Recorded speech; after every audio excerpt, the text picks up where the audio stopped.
it is important to note that 9/11 did indeed shape the noughties, if you like, the international security context in which we found ourselves. It sometimes is hard to remember the fact that that was the first time since Pearl Harbor that the US had encountered an attack on its shores, and the magnitude of that attack, on both in a physical sense in terms of the number of deaths, approaching 3,000 deaths that occurred that day, and also the imprint that that laid upon the American psyche, was immeasurable. And what we've seen is that that event began shaping the way the largest nation on earth began looking at itself internally and externally in the way that it reacted to international events, if you like. We saw a war on terrorism created by President Bush, and international wars declared on the basis of fighting terrorism, wars that we've seen are still ongoing now. Our engagements in Afghanistan are very much historically based in the attacks on the US. We've seen a war in Iraq take place under the guise of a war on terrorism.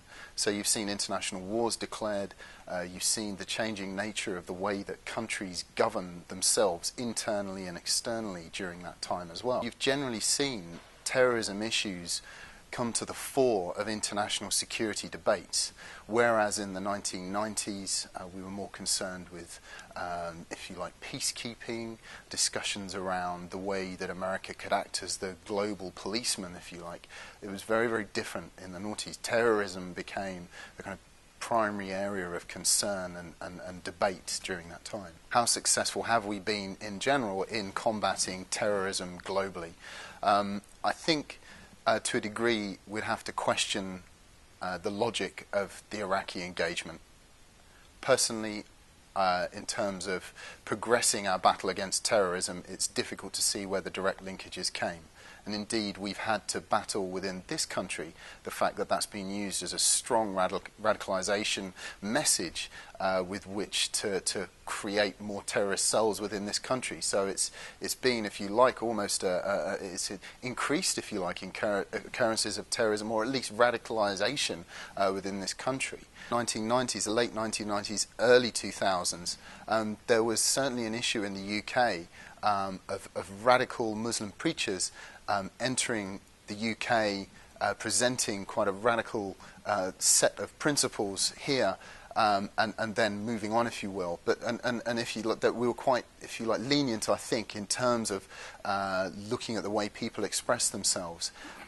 Perhaps the way that then became reversed was taking it to perhaps somewhat of an extreme, and I think there's been a learning process that the police, the government, other Muslim communities themselves have had to go through to really address the balance and readdress the balance. I think we're getting better at that, but if we look at projects like the Prevent strand of the contest strategy, again, the principle behind it is right, to try and combat terrorism at its core root, the battle of ideas. It's the right way of fighting terrorism, but perhaps the ways and means that we've gone about that have been inappropriate at times, and it's good to see that we're now reassessing how we, if you like, combat terrorism at that core level, because there's no doubting that we need to begin to address the issues of a certain amount of disquiet within Muslim communities within the UK and their relationship at the local government level and also at the top government level. There is still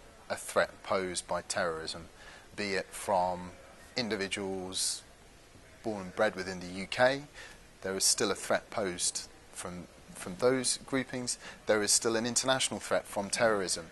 What's changed, though, are our mechanisms for dealing with that. We've seen during 10 years an enormous growth in terms of our intelligence service, quite a shift in the way that we police terrorism issues within the UK, and globally as well. So I think our ability to monitor and intercept people who are wanting to conduct terrorist attacks has improved considerably during that time. In terms of what RUSI is going to be doing over the coming months in the build-up to the 10th anniversary, we will be looking through our conferences, our publications and our commentary to understand this 10-year period.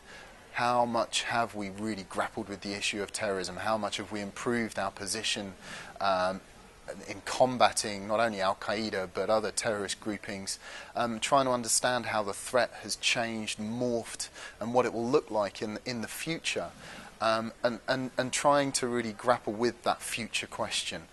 Okay, so let's assess where we've got to, the kind of powers that we've utilised to combat terrorism, and then think about what needs to be changed, redressed, and what the future might look like as a consequence.